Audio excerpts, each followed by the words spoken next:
এই জগতে যদি কারো মূল্যবান বস্তু সোনা দানা টাকা পয়সা হারিয়ে যায় আবার তৈরি করা যায়। আচ্ছা, একজন মা আমাকে বলবেন এই জাগতিক জগতে সোনার দাম বেশি না একটা তুলসীর মালার দাম বেশি? হ্যাঁ, তুলসীর মালার দাম বেশি। অনেক মা মাথা নেড়ে না করতেছে। তো আমি যদি একজন মাকে বলি আমার এই তুলসীর মালাটা তুমি নিয়ে নাও আর আমাকে একটা সোনার চেইন দাও, দিবেন? কখনো দিবেন না, কারণ সোনার দাম জাগতিক জগতে বেশি।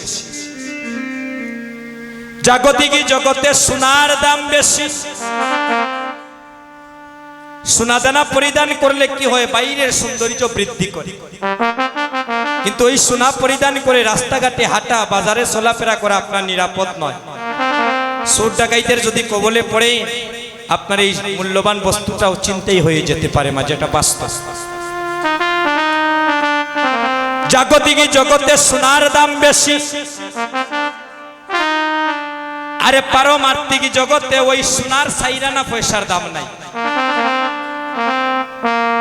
যদি কোনো ভক্ত তুলসীর মালা পরিধানী করে মরণকালে দেখবেন ওই তুলসীর মালা কেউ কিন্তু খুলে রাখবে না। আর সোনার চেইন যদি, সোনার দুল, সোনার যদি যে কোনো বস্তু আপনার অঙ্গে থাকে দেখবেন আপনি মারা যাওয়ার পরে আপনার আপনজন এইগুলা খুলে ঘরের মধ্যে রেখে দেবে।